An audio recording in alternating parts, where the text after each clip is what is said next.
মেঘ শান্ত গলায় প্রশ্ন করলো, ভায়ার পরে কেউ ওইভাবে ধমক দিয়েছে তোকে? না। তাহলেই তো হলোই, স্পেশাল ধমক হিসাবে না হলে মনের কর্ণে বন্দি থাকুক। সমস্যা কি? কিছু না। এখন বল, ওখানে দাঁড়িয়ে আছিস কেন? পরীক্ষা শুরু হতে দেরি হবে বলল। ভেতরে চিল্লাচিল্লি হচ্ছিল, আমার মাথা ব্যথাও করছিল, তাই এখানে দাঁড়িয়েছিলাম। বন্যা স্বাভাবিক গলায় শুধালো, স্টাডি কমপ্লিট? মেঘ শক্ত কণ্ঠে বলে উঠল, বেস্ট ফ্রেন্ড আছিস, বেস্ট ফ্রেন্ড হয়েই থাক। পড়াশোনার কথা জিজ্ঞাসা করে আমার প্রতিপক্ষ হওয়ার চেষ্টা করিস না।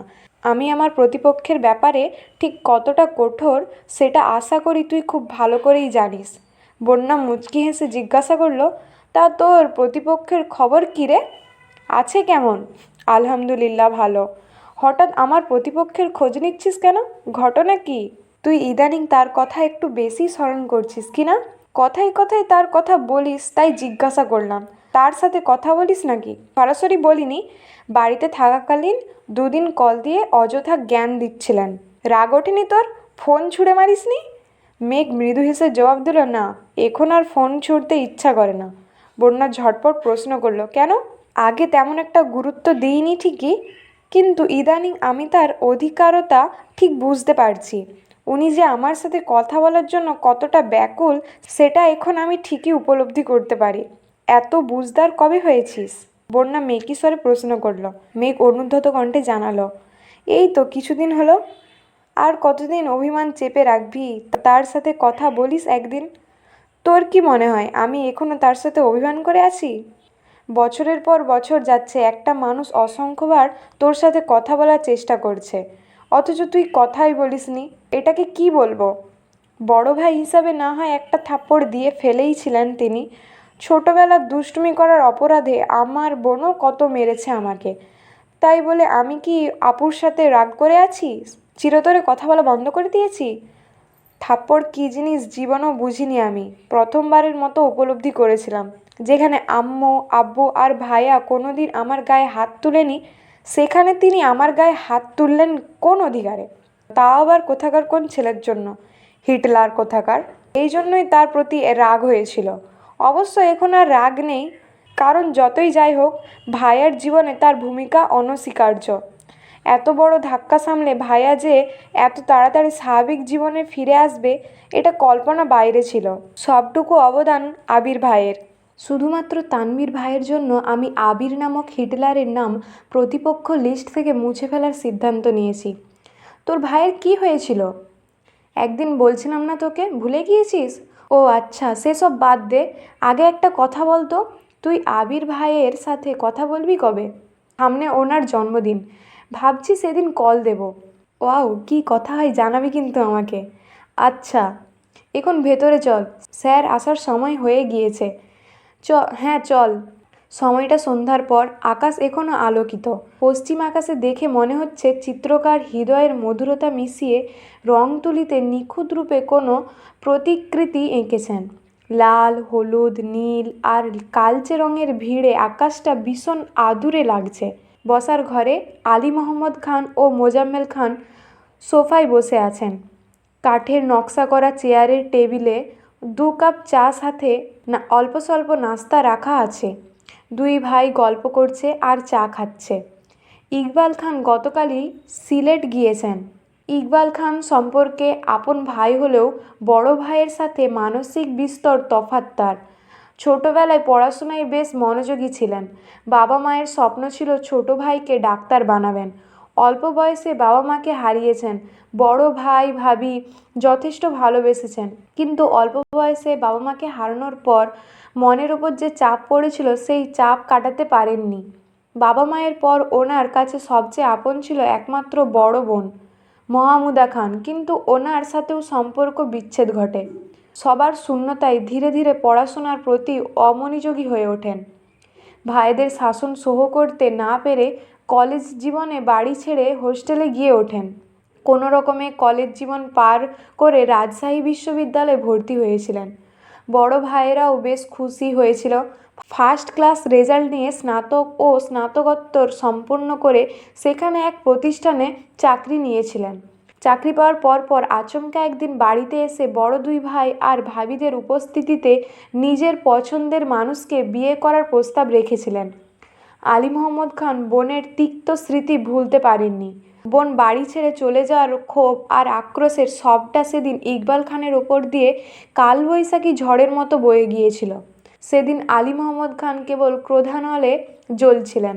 একপাশে রাগ ফুঁসতে ফুঁসতে বলছিলেন, ভাই নাকি প্রিয়তমা, কাকে চাও তুমি? ইকবাল খান হতবিহ্বল হয়ে ঘোলাটে চোখে ভাইজানের মুখের দিকে তাকিয়েছিলেন। অজানা ঝড়ে অনুভূতির দেওয়াল গুঁড়ো গুঁড়ো হয়ে গিয়েছিল। ভার্সিটি থেকে পড়াশোনা করা, ভালো পারিশ্রমিকে চাকরি করা এক যুবক ভার্সিটি পড়ুয়া এক মেয়ে পছন্দ করেছে। রাজশাহীর প্রতাপশালী পরিবারের মেয়ে হওয়া সত্ত্বেও ভাইজানেদের সম্মানে মেয়ের পরিচয় উপস্থাপন করার সাধ্য হয়নি সেদিন। ভাবিরাও ইকবাল খানের হয়ে ভাইদের কাছে অনুরোধ করেছিলেন, কিন্তু আলী মোহাম্মদ খানের জেদের কাছে ভালোবাসার সম্পর্ক তুচ্ছ ছিল। সবশেষে প্রিয়তমা আর তার সাথে কাটানো কিছু সুন্দর মুহূর্ত ভুলে ভাই আর পরিবারকে বেছে নিয়েছিলেন। চাকরি ছেড়ে বুকে পাথর চেপে রাজশাহী ত্যাগ করেছিলেন। 1 মাসের মধ্যে ভাইজানেদের পছন্দ করা মেয়েকে বিয়ে করতে বাধ্য হয়েছিলেন। দাঁতে দাঁত চেপে ভাইজানেদের সম্মান সংস্কার নামক খেলায় মেতেছিলেন। আপতিমার বয়স অল্প হলেও ইকবাল খানের মনের করুণ অবস্থাটা ঠিকই বুঝেছিলেন তিনি। বড় দুই যা ছোট বোনের মতো বুঝিয়েছিলেন তাকে। স্বামীর মনে অন্য কোনো নারীর অস্তিত্ব বুঝতে পেরেও স্বামীর সাথে কোনো দিন খারাপ আচরণ করেননি। বালিশে মুখ গুজে কাঁদলেও স্বামীর সামনে এক ফোঁটা চোখের পানিও ফেলেননি কখনো। পুরুষ রূপে নয়, নারীর মায়ায় আটকায়, কথাটা ইকবাল খানের সাথে পুরোপুরি মিলে গিয়েছিল। অবেলার ভালোবাসা অবেলায় ভুলে আকলিমার মায়ায় জড়িয়েছিলেন। আকলিমার ছলছল করা মায়াবী চোখ, চাঁদবদন মুখ আর স্নিগ্ধ হাসি দেখে কখন যে আকলিমার প্রতি দুর্বল হয়েছিলেন সেটা নিজেও বুঝতে পারেননি। আত্মগোপনে রাখা অনুভূতি একসময় জাহির করতে বাধ্য হয়েছিলেন। হৃদয়ের পুরোটা জুড়ে আকলিমা বেগমের অনুরাগ অনুভব করেছিলেন। সময়ের আবর্তে সত্যিকারের সংসার সাজিয়েছেন, যেই সংসারে মিম আর আদির মতো ফুটফুটে দুটো সন্তান, অগণ্য স্মৃতি জড়িয়ে আছে। সব ভুলে গেল অতৃপ্ত হৃদয়ের কোথাও যেন শূন্যতা অস্পষ্ট হয়ে আছে। ভাইজান আর ভাইয়ের প্রতি অপ্রকাশিত অভিমান ক্রমাগত বাড়তে শুরু করেছিল। সব ভুলে এক ফালি সুখের আশায় বাড়ি ছেড়ে সিলেট পাড়ি জমিয়েছিলেন। নিজের পছন্দ মতো কর্মসংস্থান খুঁজে নিয়েছেন। 1 সপ্তাহ অন্তর অন্তর বাসায় আসেন। ছেলে মেয়েদের স্কুল ছুটি হলে কখনো কখনো সিলেটে ঘুরতেও নিয়ে যান। এভাবেই কাটছে ইকবাল খানের দিন। মেঘ চঞ্চল পায়ে সিঁড়ি দিয়ে নামছিল। আব্বু আর বড় আব্বুকে দেখেই পা থেমে গেল।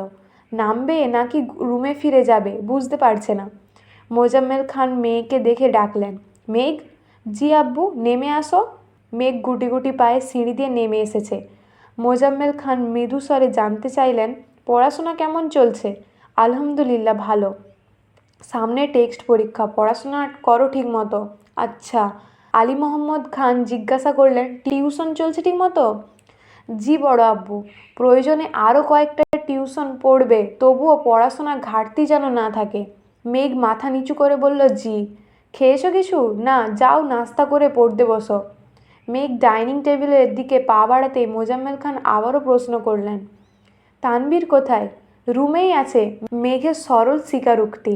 ঠিক আছে। মেঘ নাস্তা শেষ করে তানভীরের জন্য 1 কাপ চা আর নাস্তা নিয়ে ওপরে এসেছে।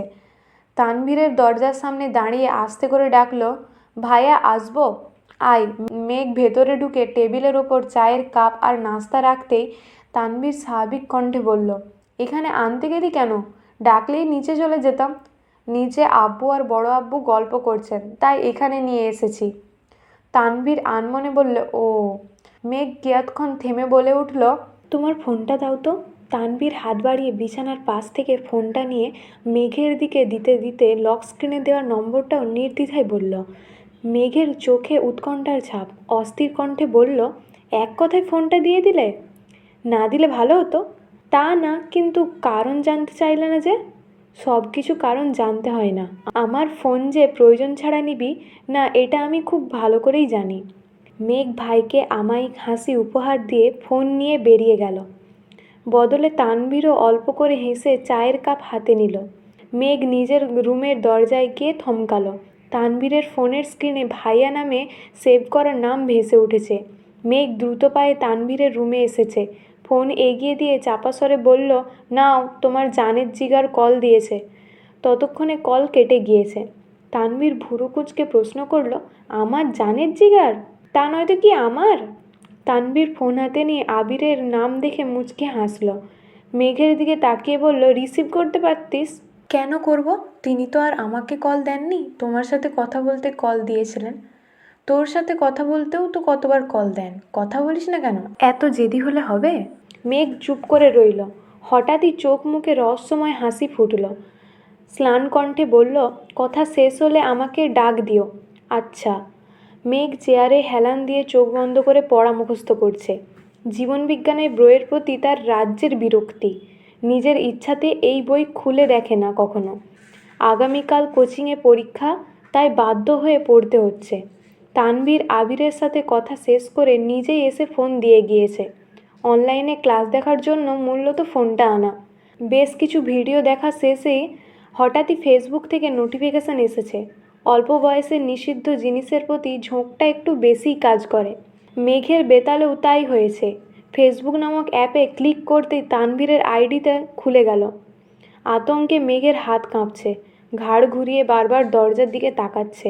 নিউজ ফিল্ড স্ক্রল করে 2-3টা ছবি টানতে আচমকা দুটো লাইন দেখে দৃষ্টি থমকে গেছে মেঘের।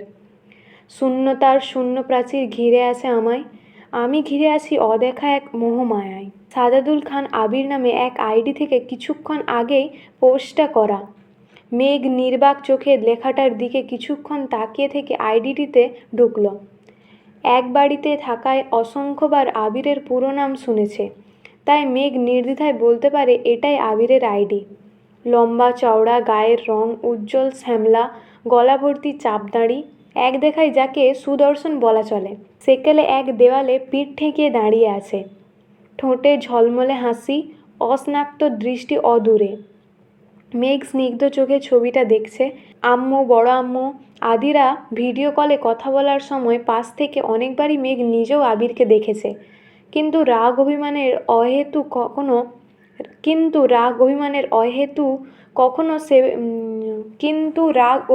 অহেতুতে কখনো সেভাবে গুরুত্ব দেননি।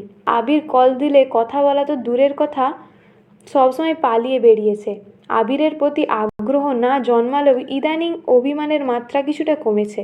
অনাগ্রহের দৃষ্টিতে পরপর কয়েকটা ছবি দেখে ফোন পাশে রেখে দীর্ঘ নিঃশ্বাস ছেড়ে বলে উঠল, আজব, আমি তার ছবি কেন দেখছি?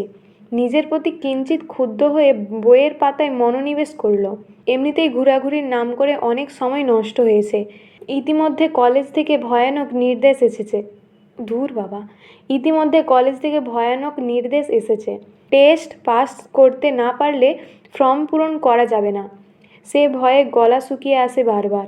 আজ সকাল থেকে গুঁড়ি গুঁড়ি বৃষ্টি পড়ছে। কলেজ টিউশন বন্ধ থাকায় মনটাও বেশ ভালো। রুমের পাশে বালকানিতে দাঁড়িয়ে বৃষ্টি দেখছে আর আনমনে কিছু ভেবে নীরবে হাসছে। মিম দরজায় দাঁড়িয়ে চিন্তিত কণ্ঠে জিজ্ঞাসা করল, আপু, তুমি হাসছো কেন? সহসা মেঘের ধ্যান ভেঙে গেল। মিমের দিকে তাকিয়ে হেসে বলল, স্কুলে যাসনি? সকাল থেকে বৃষ্টি, তাছাড়া আব্বু আসবে আজ, তাই আম্মু বলল যেতে হবে না। ও, মেঘ নিরুদ্যম কণ্ঠে বলল। মিম চাপা স্বরে ডাকল, আপু বল, ঘুরতে যাবে? মেঘ জোর গলায় বলল, বৃষ্টির জন্য স্কুলে যাসনি, এখন আবার ঘুরতে যাওয়ার নাম নিচ্ছিস? এখন না, আব্বু আসলে বিকালে যাব। যাবে তুমি? ইচ্ছে করছে না। মিম আহ্লাদি কণ্ঠে বলল, প্লিজ আপু, চলো না যাই। আকাশে বিদ্যুৎ চমকাচ্ছে। মেঘ ধীর কণ্ঠে বলল, ঠিক আছে, এখন ভেতরে চল। কয়েক মুহূর্ত পর আকাশ অন্ধকার হয়ে মুষলধারে বৃষ্টি নামল। আতঙ্কে মেঘ, মিম দুজনেই নিচে চলে এসেছে। বজ্রপাতের শব্দে মেঘ 2 হাত কান চেপে ধরে সোফায় বসে আছে। হালিমা বেগম মেয়েদের কাণ্ড দেখে না হেসে পারল না। সোফায় বসে ধীর কণ্ঠে বললেন, কি খাবি বল? মেঘ কান থেকে হাত নামিয়ে জিজ্ঞাসা করলো, কি বললে? খাবি কি? তোমার ইচ্ছে। মেঘের নির্বিত্ত জবাব। এর মধ্যে তানভীর কাক ভেজা হয়ে বাসায় ঢুকলো। পলিথিনে মোড়ানো ফোন আর ওয়ালেট বের করে ডাকলো, বনু নে এগুলো। মেঘ দ্রুত উঠে গিয়ে ফোন আর ওয়ালেট হাতে নিল। হালিমা রাগান্বিত কণ্ঠে শুধালেন, এই বৃষ্টির মধ্যে কোথায় গিয়েছিলি? তানভীর ছোট করে বলল, কলেজে। মেঘ ফিক করে হেসে দিল। মিম তানভীরের রুম থেকে টাওয়েল এনে দিয়েছে। তানভীর মাথা মুছতে মুছতে জিজ্ঞাসা করলো, হাসছিস কেন? মেঘ উত্তর দিল, না। মিম বলে উঠল, আমি জানি আপু কেন হাসছে। কেন? সারা বছর কলেজে যাওয়ার নাম নেই, অথচ এই বৃষ্টির দিনে তুমি কলেজে গিয়েছো, এই জন্যই আপু হাসছে, তাই না আপু? মেঘ ওপর নিচ মাথা নাড়াতে নাড়াতে ভেতরে চলে গেল।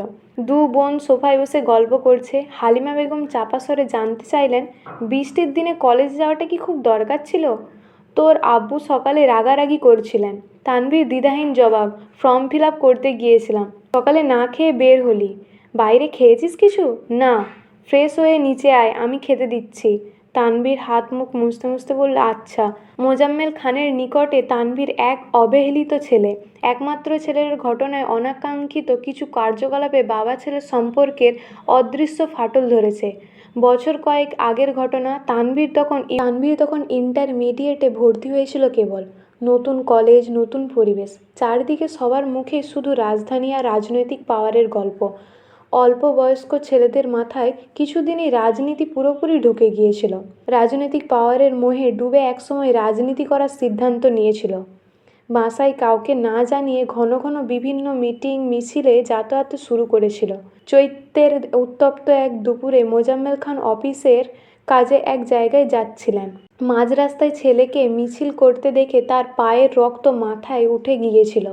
একমাত্র ছেলে পড়াশোনা করবে, মানুষের মতো মানুষ হবে, ছেলে প্রতিষ্ঠিত হয়ে বাবা মায়ের মুখ উজ্জ্বল করবে, সেই আশা নিয়ে ছেলেকে কলেজে পাঠিয়েছিলেন। কিন্তু ছেলে পড়াশোনার কথা খেয়ে এইভাবে রাস্তায় ঘুরে মিছিল করছে, এটা সহ্য করতে পারেননি তিনি। মাঝ রাস্তায় গাড়ি থেকে নেমে শত শত ছেলেদের মাঝখান থেকে টেনে হিঁচড়ে ছেলেকে বাড়ি নিয়ে গিয়েছিলেন।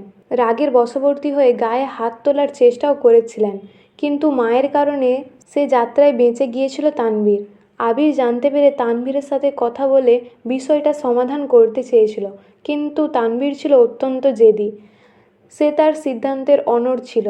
আবির বুঝতে পেরে আর জোর করেননি। আব্বু চাচুর সাথে কথা বলে তানভীরকে সময় দিতে বলেছিল। আবিরের কথা মেনে তারাও এই বিষয়ে আর কোনো কথা বলেননি। সেইভাবেই দিন কাটছিল। এলাকায় স্থানীয় আর রাজনৈতিক পাওয়ারের অল্প কিছু দিনেই কলেজে তানভীরের নাম ছড়িয়ে গিয়েছিল। ক্লাসের সবাই এক নামে চিনত। অপ্রত্যাশিতভাবে আয়েশা নামক এক মেয়ে তানভীরের জীবনে এসে এক প্রকার টর্নেডোর গতিতে তানভীরের মধ্যে বন্ধুত্ব করতে চায়। আয়েশার গায়ে পড়া স্বভাব দেখে তানভীরের প্রথমের দিকে অসহ্য লাগে, তবে মেয়েটা ছিল ভীষণ মেধাবী। কলেজের সব পরীক্ষায় প্রথম দ্বিতীয় হতো। অন্যদিকে তানভীরের পড়াশোনার প্রতি ছিল তীব্র অনীহা। তানভীরের সাথে বন্ধুত্ব করার নামে মেয়েটা প্রায় সবসময় তানভীরের কাছাকাছি বসার চেষ্টা করত। নিজে থেকে সর্বক্ষণ বকবক করতে থাকত। যে কোনো পরীক্ষায় তানভীরকে সাহায্য করত। ধীরে ধীরে তানভীরও মেয়েটার সঙ্গে অল্প স্বল্প কথা বলতে শুরু করে। দুজনের মধ্যে একটা বন্ধুত্বপূর্ণ সম্পর্ক গড়ে ওঠে। তানভীর বুঝতে পারেননি এই বন্ধুত্বের সম্পর্কটা তার জীবনের কাল হয়ে দাঁড়াবে। বছর ঘুরে টেস্ট পরীক্ষা শুরু হয়। প্রথম পরীক্ষার দিন মাঠ ভর্তি স্টুডেন্টের মাঝখানে আয়েশা ফুল দিয়ে তানভীরকে প্রপোজ করে। বেশ কয়েকজন স্যারও মাঠে উপস্থিত ছিলেন। তানভীর কী করবে বুঝতে পারছিল না। একদিকে মাঠ ভর্তি মানুষ, অন্যদিকে বন্ধুত্বের সম্পর্ক। ঠিক ভুল না ভেবেই ফুল নিয়েছিল, তবে প্রত্যুত্তরে কিছুই বলেননি। পরীক্ষা শেষে বাসায় গিয়ে আবিরকে সব ঘটনা জানানোর পর আবির ইচ্ছেমতো বকা দিয়েছিল, কিন্তু বকা দিলেও তখন আর কিছুই করার ছিল না। কলেজের দু একজন স্যার আলী মোহাম্মদ খানের পরিচিত ছিলেন, তাই 24 ঘন্টা পার হওয়ার আগেই আলী মোহাম্মদ খান ও মোজাম্মেল খানের কানে এই খবর চলে গিয়েছিল। তানভীরের পরীক্ষা চলছিল বলে দুই ভাই দাঁতে দাঁত চেপে চুপ করেছিলেন। ছেলের পরীক্ষা শেষ হওয়ার অপেক্ষায় ছিলেন, কিন্তু পরীক্ষা আর শেষ হলো না। তানভীর একদিন পরীক্ষা দিয়ে বাসায় এসে দেখে বাসা ভর্তি মানুষজন। অপরিচিত মানুষজনের ভিড়ে এলাকার স্থানীয় কিছু নেতার উপস্থিত দেখে বেশ অবাক হয়েছিল। দলীয় মিটিং মিছিলের সুবাদে নেতাদের সাথে অনেকবারই কথা হয়েছে। তারাও তানভীরকে খুব ভালোভাবে চেনেন, কিন্তু সেদিন তাদের রূপ ভিন্ন ছিল। তারা আলী মোহাম্মদ খান ও মোজাম্মেল খানের কাছে সঠিক বিচার চাইতে এসেছিলেন। কাঠগড়ায় দাঁড়ানো তানভীর সেদিন বাকরুদ্ধ ছিলেন, কারণ অপরিচিত লোকগুলোর মধ্যে ছিল আয়েশার বাবা, ভাই, মামা, আয়েশার হবু শ্বশুর, চাচা শ্বশুর, আরেকজন ছিল মামাতো দেবর। আয়েশার বিয়ের কথা আর 2 বছর আগে থেকেই পাকাপোক্ত হয়েছিল। 1 বছর আগে বাগদান সম্পন্ন হয়েছে। ছেলে সিঙ্গাপুর প্রবাসী, দেশে ফিরেই বিয়ের অনুষ্ঠান হবে। এমতো অবস্থায় শহরে পড়তে এসে বন্ধু বান্ধবীর সাথে চ্যালেঞ্জ নিয়ে তানবীরের সাথে বন্ধুত্ব করেছিল। পরীক্ষার দিন প্রপোজ করাটা ছিল তাদের চ্যালেঞ্জের শেষ ধাপ। আবিরের ধমক খেয়ে তানবীর আয়েশার সাথে আর কথা বলেনি। আয়েশাও নিজে থেকে তানবীরের সাথে কথা বলতে আসেনি।